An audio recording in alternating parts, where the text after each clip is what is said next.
Yeah. You said in the press conference, you said you don't mind Iran having ballistic missiles. Can you elaborate on that? I want to make sure we understand your position. No, I'm saying that if other countries have them, it's a little bit unfair for them not to have some. Now, Trump has admitted defeat by Iran. You know, it is a little hard, though, when you say that somebody wants it, other people have it, other adjoining states have it, and you're not letting them have it for purposes of electricity and things like that. It's always a little tough. You have to use a little common sense. So the one thing I didn't want to see is I didn't want to see economic catastrophe. If you kept this going, that could have happened.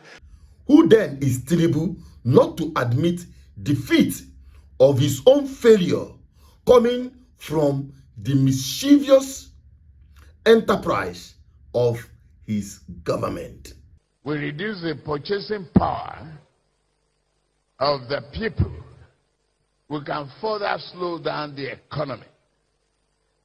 Let's widen the tax net.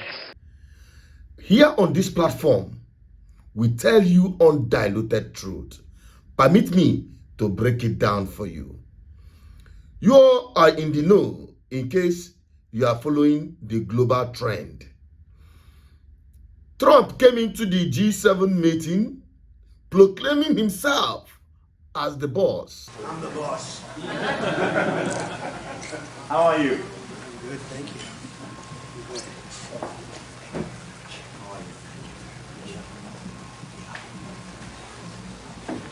Okay. Thank you, President. Dear colleagues. Well, what was waiting for him is a self-assessment and acknowledgement of reality that Iran has broken him. He rushed into the war. Everyone could see that, no matter the intention. But let us quickly address the very first thing, the claim for going to Iran to war. That is the enrichment of nuclear weapon. You know, it is a little hard, though, when you say that somebody wants it, other people have it, other adjoining states have it, and you're not letting them have it for purposes of electricity and things like that. It's always a little tough. You have to use a little common sense. Now, if I did the opposite, if I went out and continued to bomb them for another 4, just bomb the hell out of them, I'd get bad press on that. No, there's nothing I can do. But what this does is it allows the ships to go. If we keep bombing, those ships won't be going. And you're talking about $500, $600, $700 million a day. It's a lot of money, a lot of money. That's why the world is okay. It's liquid, it's fine. Also, we run out of reserves in about 4 weeks. You know, there are reserves all over the world, and we would really run out. And there'll be a time when you wouldn't be able to get it. And you want to see bedlam? So for all those so-called geniuses that want to show me how smart they are, ask them why didn't they blow up General Soleimani. Ask that of the general and a couple of other people that I like very much, but boy, are they wrong.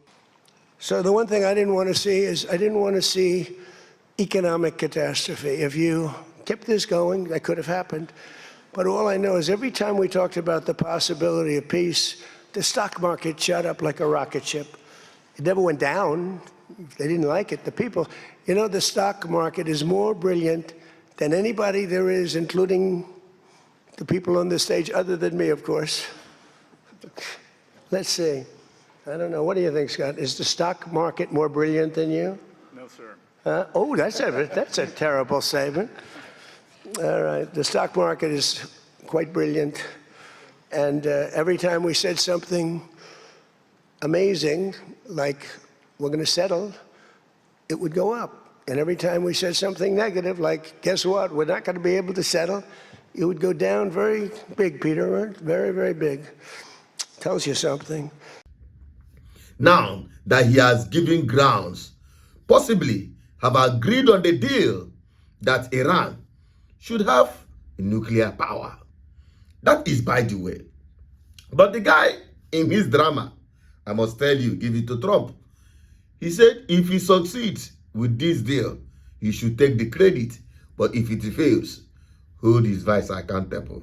This way, if it works out, I'm going to take the credit. If it doesn't work out, I'm blaming JD. You better be careful, JD. He's going to turn his plane around and get the hell out of here. Yeah, I like that idea. I think it's a good idea. Now, where am I taking this whole thing to? If almighty America can admit that Iran had beaten them to submission, who then is Tinubu not to admit the failure of his decision, which have caused catastrophic disaster in Nigeria and have killed more Nigerians than even the Biafran Nigerian Civil War? I can tell you that. You might say I'm exaggerating, but that is the truth. The number of Nigerians currently in detention camps, I will call it detention camps already, of the Fulani bandits, of the terrorists, compared to war zones. The number of Nigerians that are continuously going to being killed. Today, Nigeria is known for kidnap, for ransom. Everywhere you go, that is what the global media is carrying everywhere. We're not talking about the economy. With his one decision, he destroyed Nigeria completely. We reduce the purchasing power of the people. We can further slow down the economy. Let's widen the tax net. Those who are not paying now, if it is inclusive of Bola Tinubu, let the nets get bigger and we take in more taxes, and that is what we must do in the country. He said that even before he became president. Somebody that told you he's going to slow down the economy, reduce the purchasing power of the people, and expand the tax net. What do you want him to tell you again? He is consciously exhibiting and executing his plans. It is intentional to make you miserable. When somebody reduce your purchasing power, meaning that the money you have can buy nothing. Inflation hitting the rooftop. Things becoming so expensive. The economy on a free fall, which spills across other, life sector in Nigeria, especially in terms of insecurity. Because when the economy is biting hard, insecurity expands, criminality expands, and it's expanding in the most dangerous way, which everybody knows and everybody believes that APC actually brought it upon themselves. But I'm not going to go into that. Let me address Tinubu's decision and to you Nigerians, because he's coming back again to ask you for second term. And some of you are still contemplating. Some of you are making yourself useful instrument to rig elections for him so that he can, by all means possible, return back to Asorok. Remember, the man that slowed down the economy, the man that reduced your purchasing power, and making you to pay through your nose in the name of tax, with his tax reforms, what do you expect than just being a slave in your own country? Tinubu should just admit that he has failed, as much as Trump have admit he failed in the war of Iran, so that Nigerians can have a sigh of relief, so that Nigerians can breathe.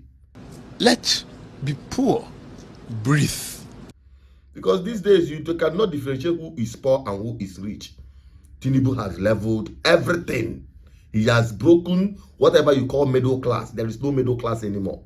It's either you are super rich, very minute number of people, about less than 2% of Nigerian population is in that class. The rest of other people, nah, you are poor. We are all struggling in this country. And that is the truth. You know that. Well, let me just keep it at this and hope that Nigerians will pick up their battle weapon. The weapon of our warfare is our PVC. Come 2027, let us use it wisely. And as you are collecting and picking up your PVC, please don't forget to take necessary materials needed to make sure that your vote counts. My name is Asu Janet Peters, your undiluted truth and speaker of the good governance advocacy. Help me share this video to everyone. And let me have your thoughts on the comment section. Bye-bye for now.